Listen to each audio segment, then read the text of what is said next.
सभी मसीह भाइयों को जय मसीह की। और सुपर कंपनी के डायरेक्टर बड़े भैया सुरेंद्र जी के देख रेख में एक मसीह भजन गीत प्रस्तुत बा। आशा ना बल्कि विश्वास बा आप लोगन के बहुत बहुत पसंद आई। माटी फिल्मेस कंपनी के आप लोग इस चैनल को सब्सक्राइब करें, लाइक करें, शेयर करें और आगे तक बढ़ाएं ताकि मसीह भजन आप लोगों तक जल्द से जल्द पहुंचे।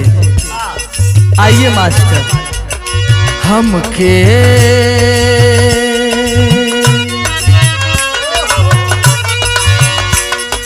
हमके दुनिया से का काम रे, अरे हमके दुनिया से का काम रे, हम तो जोगी मसीह के। हमके दुनिया से का काम रे, हम तो जोगी मसीह के।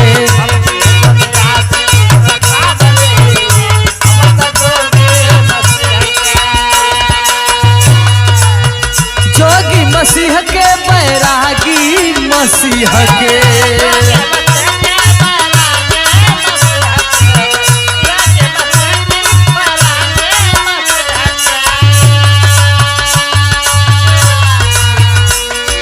हमके दुनिया से का काम रे, हम तो जोगी मसीह के।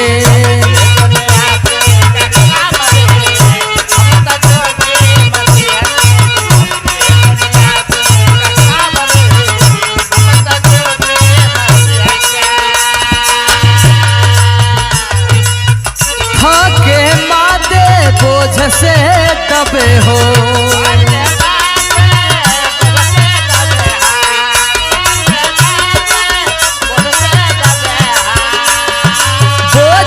दबे हो भैया, बोझ से दबे हो।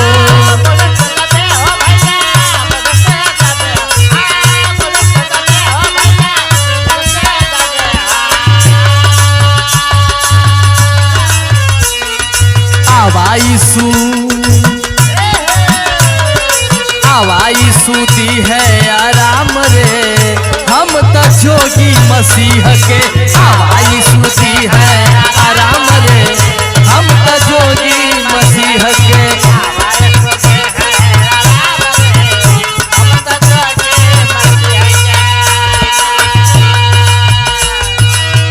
तौबा कर राज यीशु के आइले,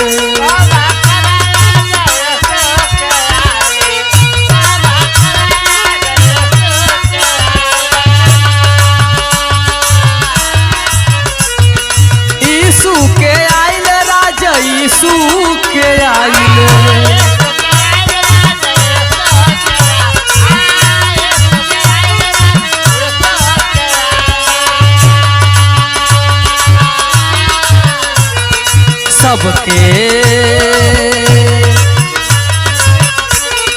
सबके बतावल हमार काम रे, सबके बतावल हमार काम रे, हम तो जोगी मसीह के। सबके बतावल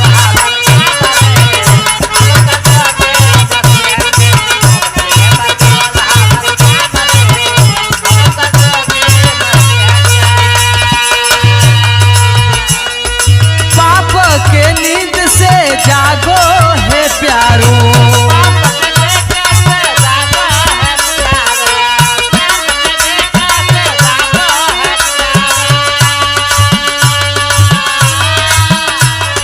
जागो मेरे प्यारो, अरे जागो मेरे प्यारो।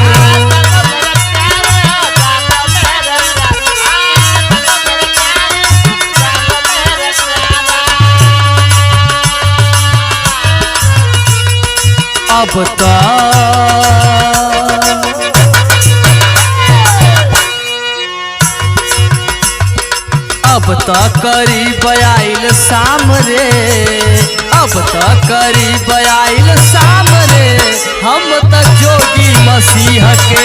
अब तक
सबके हमारा सलाम रे, सबके हमारा सलाम रे, हम त जोगी मसीह के। सबके हमारा सलाम रे, हम त जोगी मसीह के। सबके हमारा